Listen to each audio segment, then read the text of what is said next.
I started off this draft with Christian McCaffrey, Drake London, Trey McBride, James Cook, Waddle, Juwan Jennings, Jaden Reed, Jaden Higgins, Caleb Williams, Luther Burden, Tyjae Spears, David Njoku, Tua and Cam Ward, Nick Chubb, Marshawn Lloyd, Ray McLeod, and JCM in round 18. This is the team I drafted JCM in the final round. That's dope. That feels good. That's awesome. Love that. Love that for me. Sweet. Okay. So that team I'm excited about. We got 2 teams in the Pomerania I'm actually really, really excited about. So that's awesome. And then that's not the only team that advanced. We still have a few other ones. We have one in the MMG League. So let's check out that one. Here we go. We scored 157. This team has Jalen Hurts and Drake May, good quarterback duo. We have Bijan and Rico Dowdle. That's dope. This team advanced without counting the points from Jonathan Taylor. That's impressive. We also have Kyle Monangai stashed with Joe Mixon on this team. Wow. Wow, with Joe Mixon. That's shocking. But that's dope. Shipley on this team. Doubt that factors in at all, though. We also have Cortland Sutton. Had a great game this week. Juwan Jennings also played well. And then Deebo Samuel didn't really play well at all, but did count the points.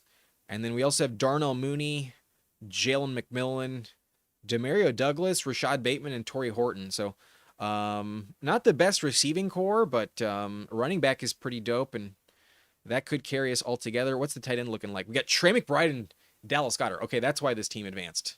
That's why we made it. Trey McBride with 31.4 and Dallas Goedert with 22.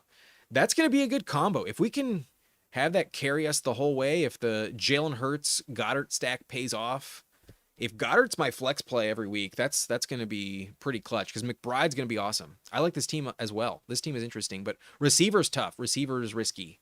I wish I had something better than Deebo as my number 3, but maybe Jalen McMillan plays well. Maybe McMillan comes in the clutch. Maybe Demario Douglas has a touchdown coming, but Mooney needs to step up. Sadly, I don't trust Mooney very much, but that team's interesting. That team has a shot. What's the advance rate in this setting? Oh, next week it's 1 out of 5. Okay, sweet. We got great odds next week. 1 out of 5 down to 225. Awesome. That is great. That is very, very nice. So happy I took some swings in that one. I remember drafting a lot in the MMG, and this one seems to be the best shot. So that's it. That's exciting. I like that. Rajan says, do we trust DJ Moore? At this point, yeah. At this point, for sure. But if you tell me Rome Odunze comes back next week, I could totally see him shit the bed. The Chicago offense is really random, but I think you have to start him. If you got DJ Moore at this point, I think you got to start him. He's playing too well right now. But Herbie Dunn, what up, my man? Welcome in. And then also I had Joe Mixon all season as well. Yeah, shocking that I was able to advance a team with Mixon. That's crazy. But sometimes you can tolerate a 0. What round did I take Mixon in? Now I'm curious how this draft went. Y'all can't see it, but I'm pulling it up. This team, I started off Bijan, Jonathan Taylor, Trey McBride, Jalen Hurts. So 4 straight picks without a receiver. Then we hammered receiver with Sutton, Deebo Samuel, Juwan Jennings, and Darnell Mooney. And then I took Joe Mixon in the 9th round. Okay, so I got a decent price on Mixon at least. And then we took Drake May in the 10th, followed by Rashad Bateman, Dallas Goedert in the 12th. That has been a great pick. That turned out awesome. We took Demario for the Drake May stack, but kind of wish I took Kayshon Boutte instead. We took Jalen McMillan in the 14th, Will Shipley in the 15th, Rico Dowdle in round 16. That's dope. Torrey Horton in the 17th, and then Kyle Monangai in the final round. So I came in clutch with my final 3 picks. With Rico, Torrey Horton helped me advance. Now he's injured, but that was a good pick. And then Kyle Monangai, also a fire pick. So, yeah, I can understand why it didn't require me to roster Mixon. But my receiver depth is bad. Receiver on this team is a bit tough to trust. I hope McMillan can somehow contribute. But DJ Moore over Waddle, yes, 100%. Especially with Zach Wilson at under center. Wouldn't trust Waddle as much at all. But Hervey says I made the playoffs in most of my leagues. Congrats, bro. Congrats. Let's get this chip. Not done yet. Job ain't finished yet. But we got another few teams that advanced. Not that many more, but I think at least 2. We got 3 more. We have 3 more. So many teams that just didn't have the stuff. But in the Schnauzer, our only team that was eligible this week did advance. Let's pull up the Schnauzer. Let's take a look at that team. We advanced with 159. We outscored everybody else by at least 22 points. And the players that helped me advance this week were Jared Goff. We also have Tua and Jordan Love. That could be valuable, but not my favorite quarterback trio entering the week. A little worried about that, not going to lie. Jordan Love against Chicago might be good, but could also be terrible. And Goff against Pittsburgh, who knows? But Tua probably won't play, so that doesn't help me. James Cook, DeAndre Swift, and Devon Achane, that's fire. That's pretty dope. That feels good. Also have Jalen Warren and Marshawn Lloyd. So similar to Joe Mixon, a lot of teams with Marshawn Lloyd, and it's not holding me back. I feel like I have like 5 advancing teams with Marshawn Lloyd on them. That's crazy. Amon-Ra, Juwan Jennings, and Devontae Adams on this team. That's not bad. We got Jaden Reed for some upside. We got Romeo Doubs as well. So that Jordan Love stack could come in handy. Also have Jalen Waddle on this team, Alec Pierce, and Isaac Tesla. Okay, that's unique. The fact that everyone is healthy, other than Adams, maybe that's not bad. That's pretty dope. And then at tight end, we got Kincaid and Mason Taylor. Taylor's not going to play, but Kincaid has upside. Kincaid's not bad, but is being outplayed by Dawson Knox at the moment. So a little bit random, but Kincaid, not the worst tight end roster. This team's interesting. Not sure how it'll go, but this team has a chance. The advance rate next week is also 1 out of 10. So very unlikely this team works out, but you never know what'll happen. At least we got a ticket to the dance, and we did advance into the semifinals. But we have 2 more teams to check out. Oh, we got the Badge Bros Brawl. I love this team. This team I've shown you before. This team is dope. This team I think actually has a shot to win it all. And I'm not saying that lightly. Let me show you this fucking team. This team is dope. We got Jared Goff, Caleb Williams, and Jaden Daniels. So sadly, we're getting a bagel with Daniels, but Goff and Caleb can still contribute. We got 25 points from Goff last week. That's very usable. That's not bad. And Caleb can drop 30 plus. Is a good combo. I'm fine with that. Running back, we got James Cook, Travion Henderson, and DeAndre Swift contributing, all with at least 22 points. But look at the guys who didn't contribute this week. We have Gibbs on this team. To advance with Gibbs is going to be very valuable. Also have Genty, who say what you want, but still I think against the Giants in the final week going to go off. That matchup is awesome for him. So Gibbs, Genty, and Ray Davis just for good luck. Ray Davis, if James Cook goes down, would be awesome. And then at receiver, I'm also loaded. We got Puka Nacua, Jamison Williams, Jackson Smith-Njigba, Devontae Adams, Debo Samuel, George Pickens, who's shit in the bed, but who cares? We got great depth.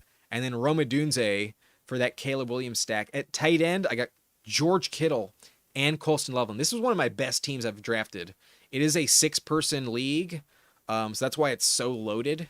But still, like, this is a really good team. I scored 186, and the next best was 154. So for this, I want to know where I rank in the leaderboard. Let me pull up the Badge Bros Brawl. And then you type in your username. It'll show you where you rank on the leaderboard. I gotta be pretty high in this. I don't know if I'm like number 1 or anything, but I'm number 516. This tournament has 56,000 people that entered, and then how many people advanced? A sixth of those. So there were 9,375 teams in this week, and my team ranked 516. So not as high as I would have thought, but still pretty high. In the top 1,000, that's pretty fire. And this league is going to be whittled down to how many people. I think just shy of 2,000. Yeah, 1,875 people advance. So we got a shot here. And then next week, 1 out of 5 as well. Those are good odds, at least some of the best you can get. So I'm looking to finish in the top 375 next week and have a shot at the final. If we make the final, then there is some good money up for grabs. First prize gets 100K in this. Fifth gets 10K. So it kind of goes down pretty fast. But if we do make the final, we get a minimum of 250. And that's not chump change. 250 would be dope. But at least by advancing, I get $20 this week. And then hopefully we can multiply that by 12 by advancing one more time. But wish me good luck. I love the team. This team is fucking loaded. This team is one of my favorites of them all. Jaden Daniels, whatever. But Caleb and Jared Goff with some good stacking options. We got Gibbs, Genty, James Cook, Travion Henderson, DeAndre Swift, Ray Davis, Puka Nakua, Devontae Adams, JSN, Jamison Williams, George Pickens, Roma Dunze, Debo Samuel, and then Kittle and Loveland. This team is stacked. I like this team a lot. This team is going to go far. I am hopeful with that team. But one more to mention that did advance, and this one is in the Flock Community Contest, number 9. So if you're not familiar with the Flock Contest, the advance rate in the playoffs is 1 versus 1. I had to win the league just to make it this far. You can't advance in the Flock tournament in second place. But we won the league, we advanced, and then we won by 70 points here. 157.9 to 87.9. So a big win here. I'm very happy with that. And I'm just hoping for good luck next week in terms of my matchup. We had Josh Allen, also have Drake May, so good to have that backup. But I would expect Allen to be the main advance guy. And then we have ETN, JCM, and Jonathan Taylor. We also have Ray Davis, Tyler Algier, and DJ Giddens. I think Algier could also factor in this week. That's not bad. I also have Jamison Williams, Jawan Jennings, and CeeDee Lamb. And then also have Matthew Golden, Jalen Waddle, Torrey Horton, and Quentin Johnston. And then at tight end, we have a good trio here with Goddard, Theo Johnson, and then a stacking option with Dalton Kincaid and Josh Allen. So an interesting team, a little thin at receiver, but has 4 that I like, 4 that I think can really move the needle. If Quentin Johnston plays, and that's going to be a good team, QJ and Torrey Horton really helped me advance in this tournament. So I'm hopeful for this one too. I'm hoping for a good outcome next week. But let me take a look at that leaderboard. I finished pretty high in this week's overall player pool. We ranked 48th on the week, finished in the top 50 in this this week. So that's pretty good. Let me look at the full leaderboard. Number 1 in this tournament had 185 points this week. We scored 157.9. So thankfully I did get lucky enough where like I wasn't one of these 3 teams above me that didn't make it. Like if you scored 161 and don't advance, that's a bummer. This team missed out by 4.6 points. That sucks. Finished top 36 in the tournament this week and didn't advance. Neither did Chigady at 42nd overall. Neither did Leong at 43. To have 159 and not make it, that sucks. Oh, damn. Chigady lost by less than a point, 0.7. That is a bummer. That sucks. Oh, wow. To the team right above him. That's the only one that would qualify. Yeah, won by 7 points, lost by 7 points. Damn. That is the worst luck imaginable. To get 159.3 and lose to a team with 160, that fucking sucks. That would be brutal. Like, I finished 48th, and then I beat my opponent by 70. I had way better luck. It's a cruel game, man. You can have a great team, and it just doesn't matter. That is crazy. That's a bummer. Anyways, those are all my advancing teams. Those are the 11 that have made it. And then I'll show you just the best ball teams that I had. One that was just that was close. We missed by 20 points, but we came in second. We had a shot here, but the advancing team had Kyle Pitts. If Kyle Pitts has 20 less points, if Kyle Pitts just has like 16 points this week, then we would advance. They also had Darren Waller on that team. Damn. They advance with Allen, James Cook, Tyrone Tracy, A.D. Mitchell. Wow. Addison, Jalen McMillan. Holy shit. And then Kyle Pitts, Darren Waller. That is crazy. To advance with McMillan, giving you less than 5 points. That's wild. And not using Gibbs at all. Holy shit. What a wild way to get it done. Best ball is crazy, man. You would never start that lineup. You know, like you would never enter the week benching Jahmyr Gibbs in exchange for A.D. Mitchell. You know, like no one in their or Jalen McMillan. No one in their right mind would ever do that. Let alone Kyle Pitts. But damn, that's wild. That is a funny game that we play. But sadly, this team did not make it through. I didn't invest that many teams in BestBall Mania in the first place. I only drafted 9 BestBall Mania teams. I advanced 3 of them, and then one of them finished in second in the first round. So that's better than last year. Last year, I drafted 12. I didn't advance a single one. So BestBall Mania is not really where I choose to put my money. I would rather draft a bunch of other teams at a cheaper rate than enter BBM. I'm a bit afraid of BBM, but next year I'm going to try and do more BestBall Mania teams. I shit you not. But before I go, let's enter in a Wildcat draft. I find this tournament kind of interesting. It's a $3 tournament. If you want to join with me, you can. If you're still watching, hit that like button if you haven't done so already. Help support the channel. But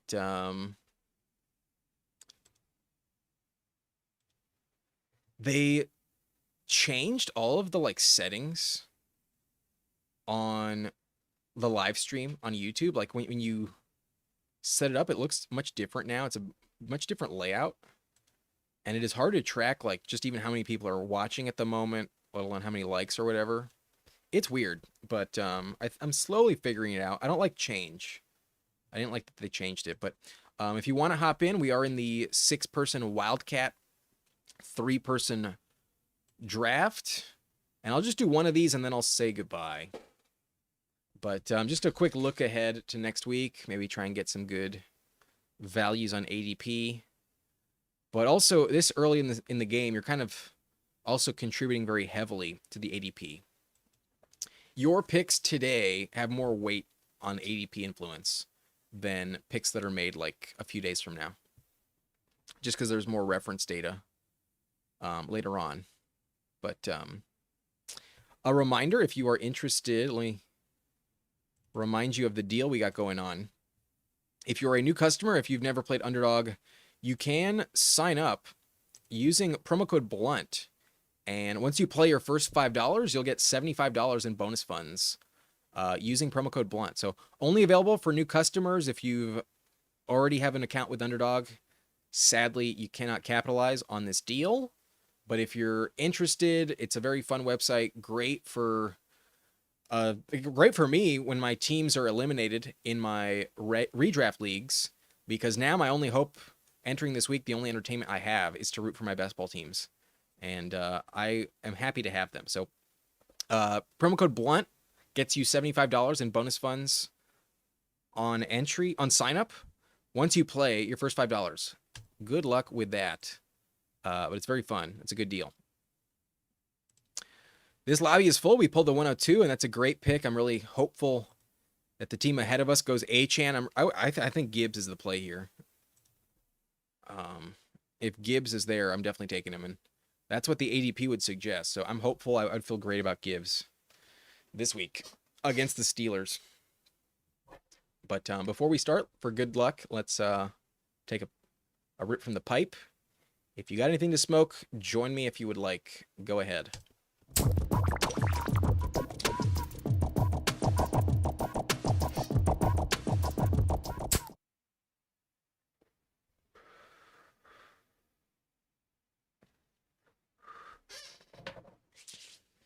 Okay. Scott Young, good luck. Good luck to you too, man. Good luck to everyone. And then Rajan, thank you, man. Appreciate it. Goes Achane, sweet. I think that's a mistake. I think without Tua, well, yeah, Achane's was fine last year without him. Gibbs has the highest upside of anyone. Gibbs, I think, should be the 101. I would write off last week entirely. I don't care that last week he had 0 touchdowns. He's been on a weird trend where he has 1 week with 0 touchdowns. The week after he has 3, and it's been going on like for 5 straight weeks now. So it's going to pivot back in his favor. He's going to dominate the Steelers. They can't stop the run. Gimme Gibbs all day. If you do not pull a top 3 pick and you don't get Gibbs, I think you have a very lower chance of advancing in this tournament. I think the winner of this is going to have Gibbs this week. That's how I feel. So part of it is the luck of the draw. If we pulled the 103, we would not have gotten him. And then also the 101 has to pass.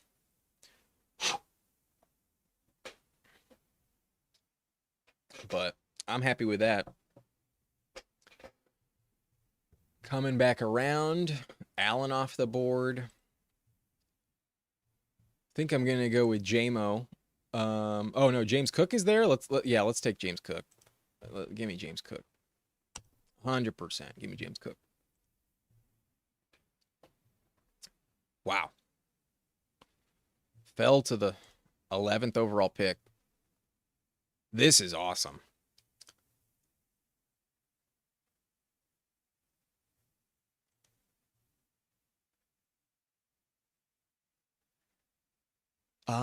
I feel a bit better about Evans, to be honest, than JMO. If I'm going to bet on Gibbs to go off, there's a world where JMO doesn't... JMO's been awesome, though. But Evans... actually, now let's go JMO.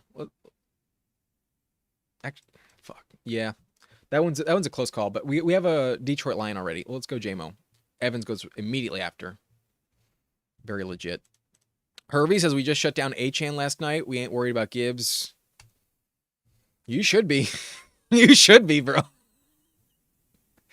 The Steelers are not going to be locking up a playoff spot this week. They're going to lose to the Lions.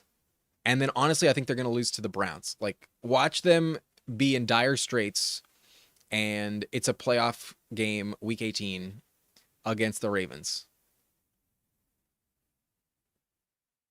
But there's no way the Steelers are beating the Lions this week. No fucking chance. Gibbs is going to go nuclear.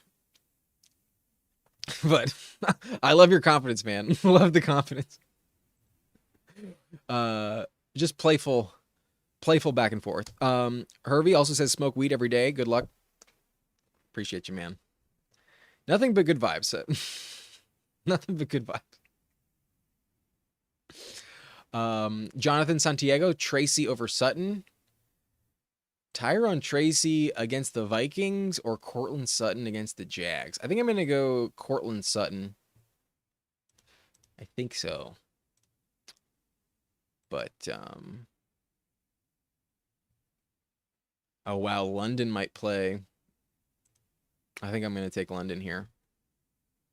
Raheem Morris is very optimistic that he will play. So, I'm going to need receiver. He shouldn't be going this late.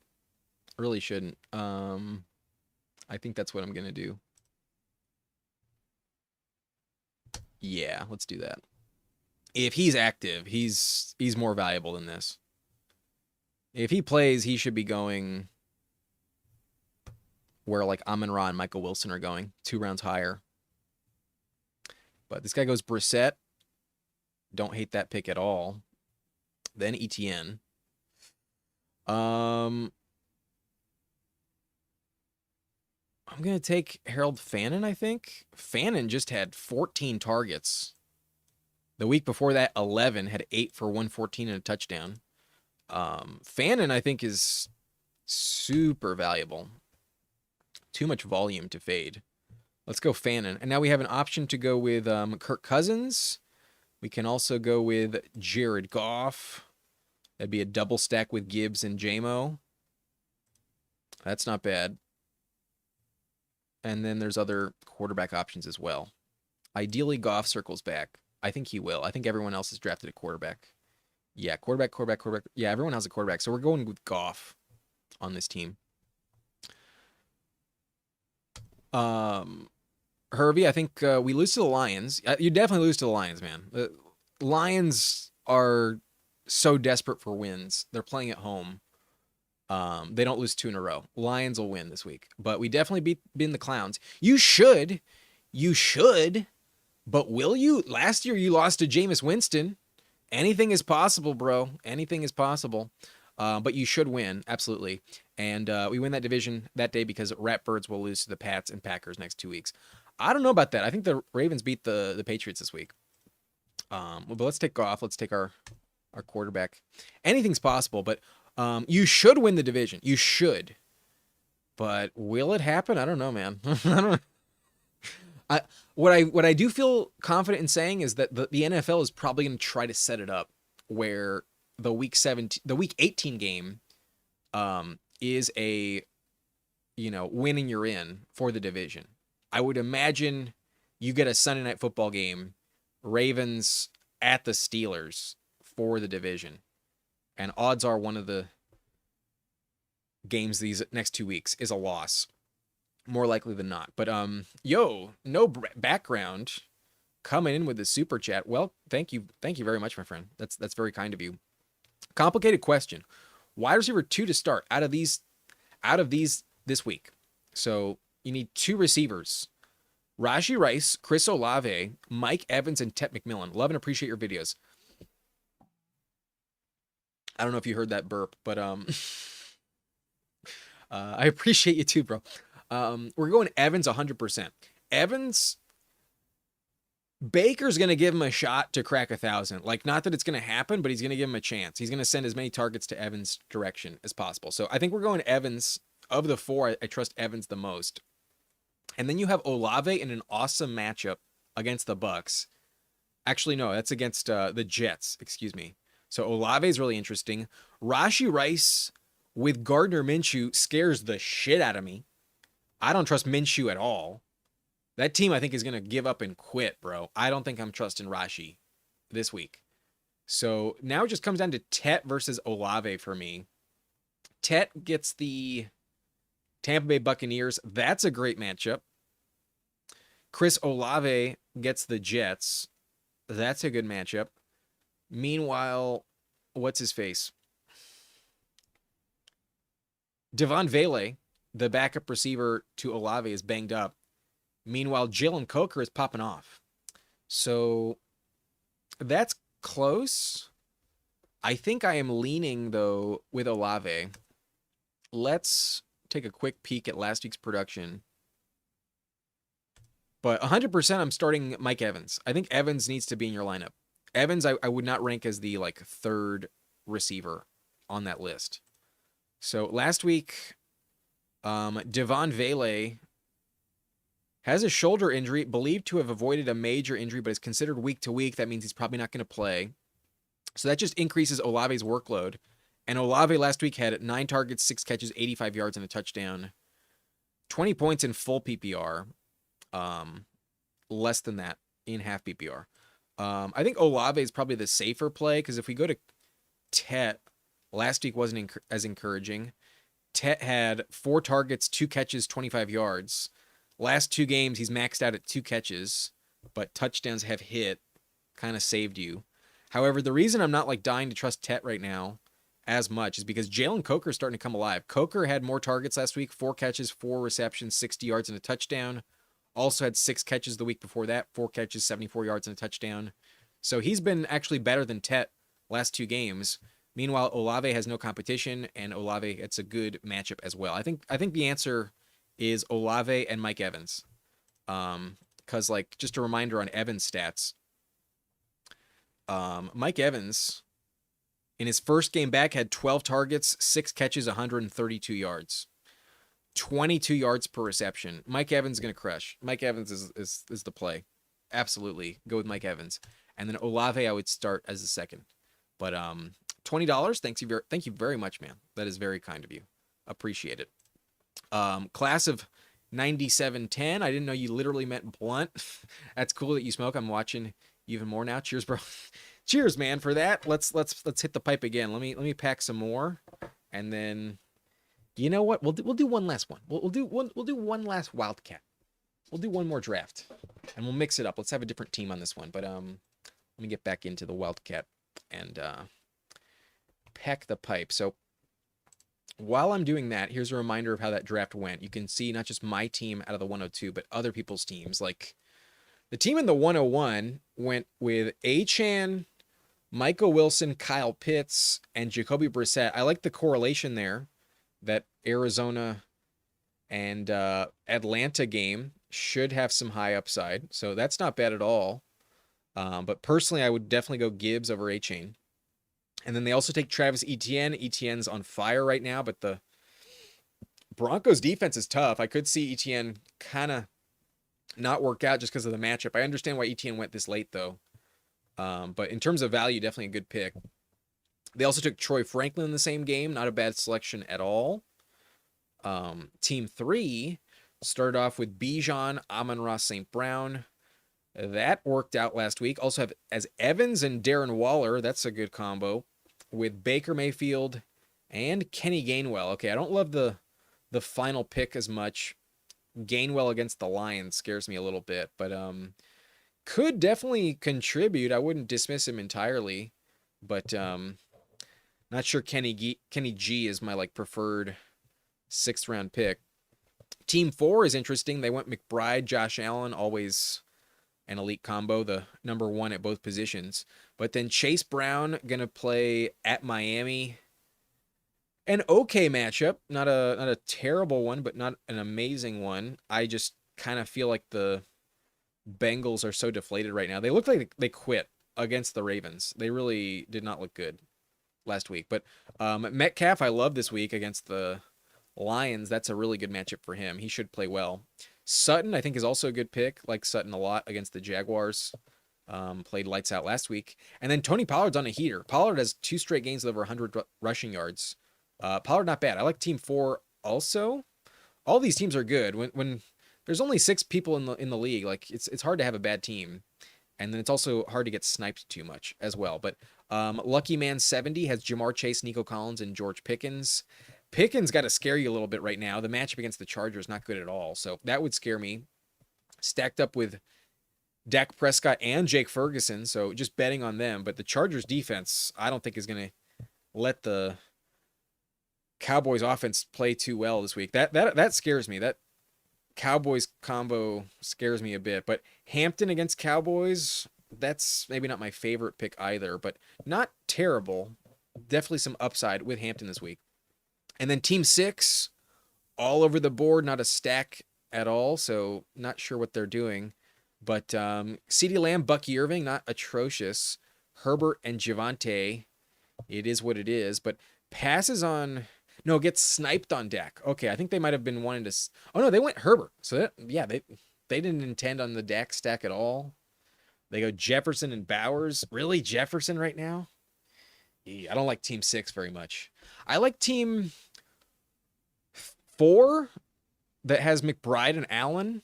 That one's pretty good. I like Team 3 a little bit, but I don't love the Kenny Gainwell selection. I like my team a lot. I really do.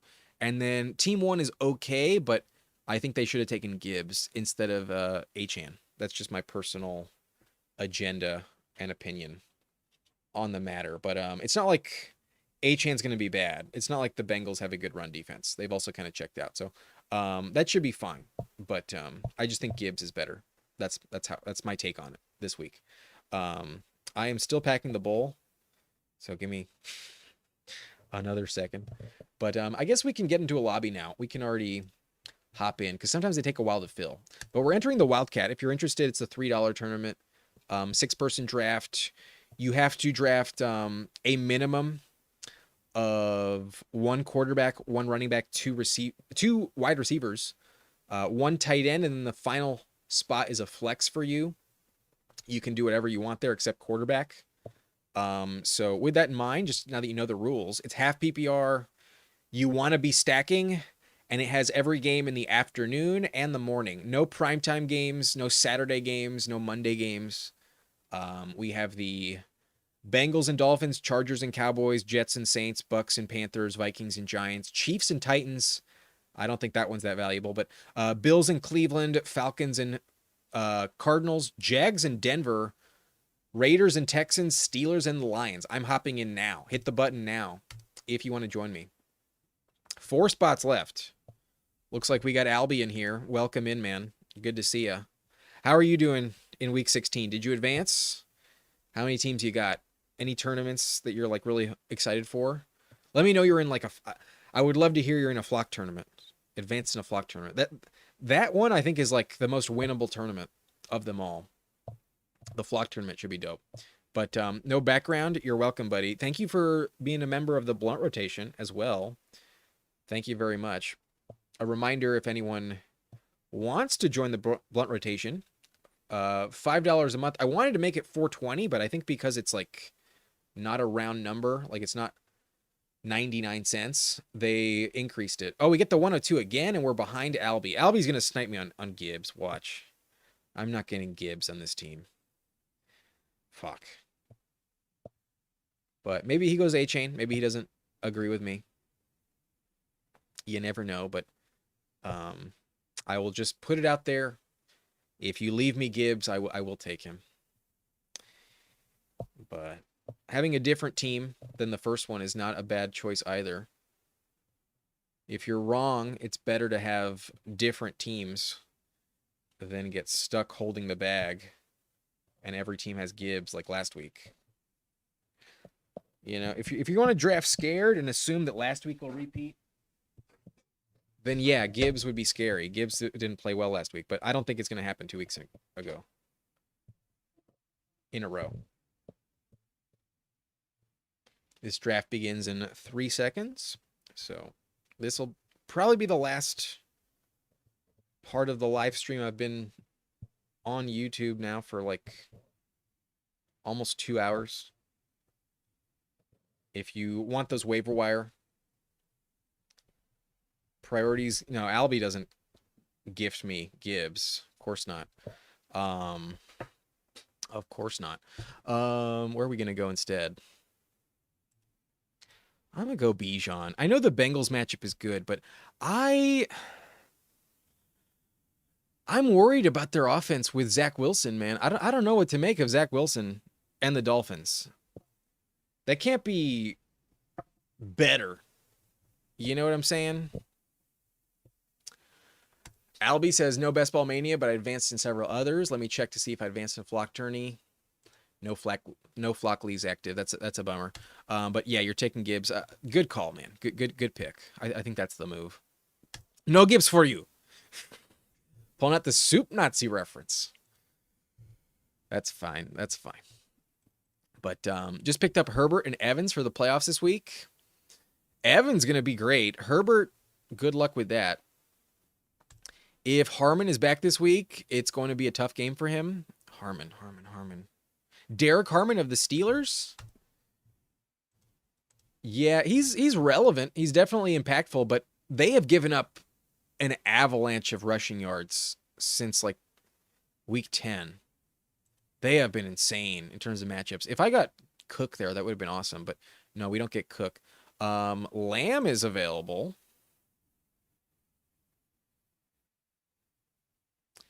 I think I'm going to take Lamb. For him to fall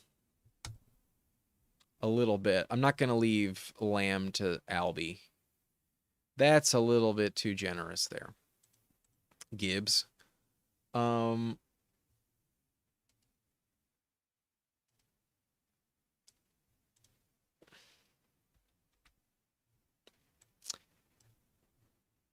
Derek Harmon is relevant. I will give you that. Derek Harmon ideally is active, but I still wouldn't be that afraid.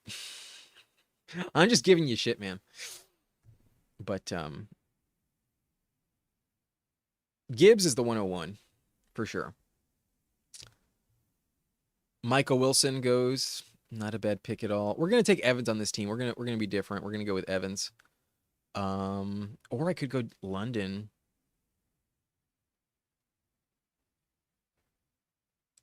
Or Pitts.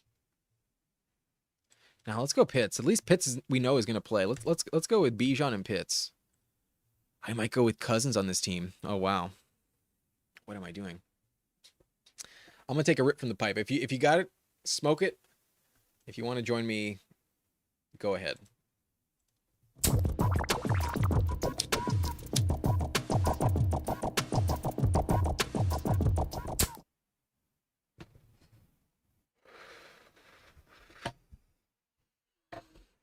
All right. We said fuck it. We went with Kyle Pitts. Watch him completely lay an egg. Watch him play like shit. But Arizona's a good matchup, and we also have Bijan on this team already. So we're just correlating with the Falcons even more. If you lose to the Browns, that'd be devastating. That would be so funny. As a non-Steeler fan just watching with no stake in the game. That would be fucking hilarious. I think I'm going to go ETN here. I know the matchup's not like awesome for him, but he's playing lights out. Last week with 30 points, 3 touchdowns. The week before that with 2 touchdowns. I'm going to go with ETN. Had less than 5 points the week before that, but 19.1, 19.3 the weeks before that. I'm going to go ETN. Let's snipe him from Albie.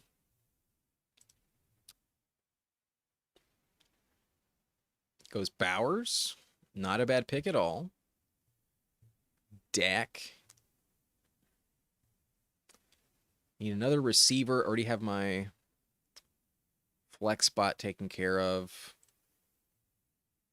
Might go Metcalf.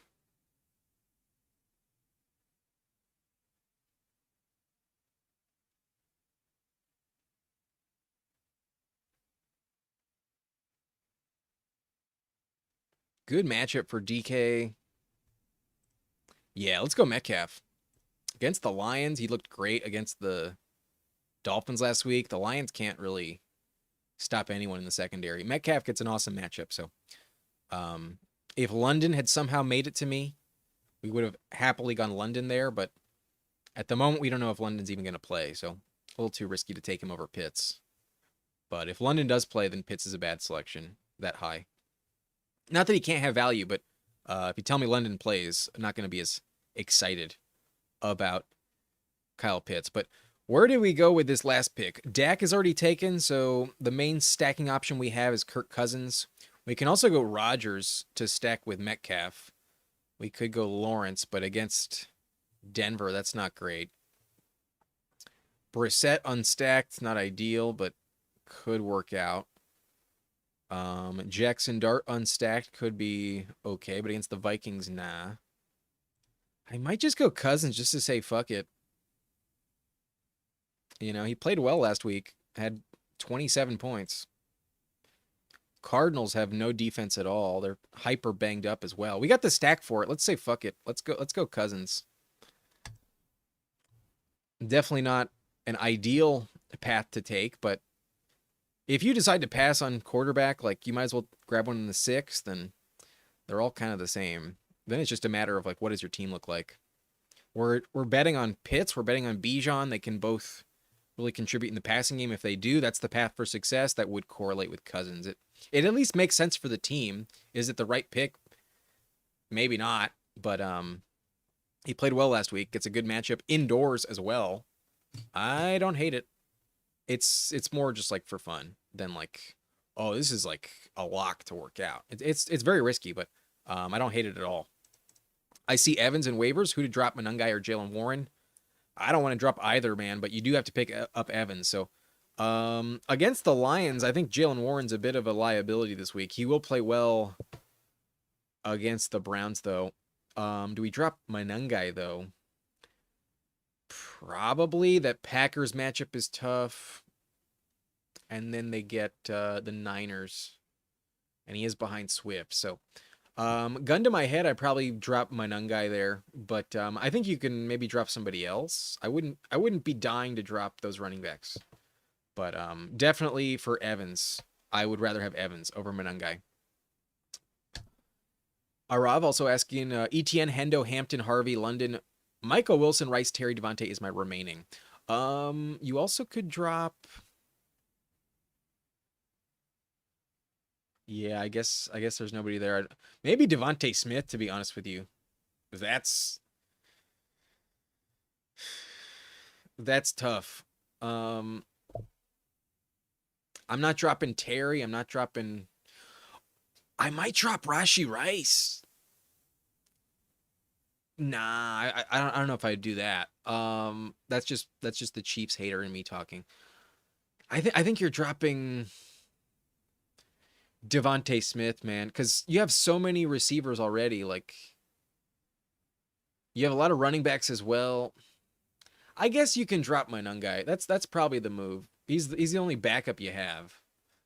But Devontae feels like an interesting like landmine to give to someone, because like if you're telling me someone picks up and starts Monangai, I think he could really play well. If someone picks up and starts Devontae, they could get crushed. They could have a terrible game against the Commanders this week. It is a good matchup though. Maybe not. But against the Bills, that's not a good spot. Probably a snow game. Devontae's an interesting drop candidate, but I think I'd probably drop Monangai. You have a good team. Rob says 2 running backs, 2 receivers, 1 flex. Planning to play ETN, Hendo, Michael Wilson, and Rice. Need 1 flex if London comes back, him or Terry. I'd definitely go London over Rice, but he needs to play. I would go Terry over Rice as well. But I'm such a Chiefs hater. But I really don't trust Rice with Minshew. You trust Rice with Minshew? I guess the matchup's not bad, but I don't know about that. At running back though, Etienne and Hendo makes a lot of sense. I think I would still start Harvey, but he is banged up. Maybe not. He might not play. Hampton gets a good matchup. That's a tough spot, man. Check my rankings, but at the moment, I think the player I'd be more inclined to bench there is Rice. That's my take on it at the moment. I'm not high on Rice at all. In this draft, he goes after Tet McMillan. He goes in the 6th round in this lobby. Your comments covering it, but he was literally drafted in the final round just above Darren Waller, behind Ladd McConkey, who's a huge risk. Tet McMillan also not encouraging. Rashee Rice is fading fast. For him to go in round 6, that's an indictment on Rashee Rice. So, good luck with that, man. Good luck there. But I'm gonna log out. I'm gonna say goodbye, and I will see y'all tomorrow with the starts of video. Peace out. Good luck, and I'll see you next time. Oh, real fast though, I wanted to see Albie's full team. He has Gibbs, Pickens, Michael Wilson, Bowers, Dak, and Olave. If Pickens shows up, that's going to be awesome, but I'm a bit worried about Pickens. Not going to lie. He's been not showing up last couple games, but you also have Bowers. That should be fine, but the Texans, you never know, could shut him down. And then Olave, I think, is going way too low in this draft. Olave should be going higher. Olave was a great pick. Love Olave, love Gibbs, love Wilson. The Dak and Pickens stack. Hope it works out. But I'm a bit worried about Pickens. Anyways, that's going to be it. I'll see y'all next time. Peace out. Goodbye.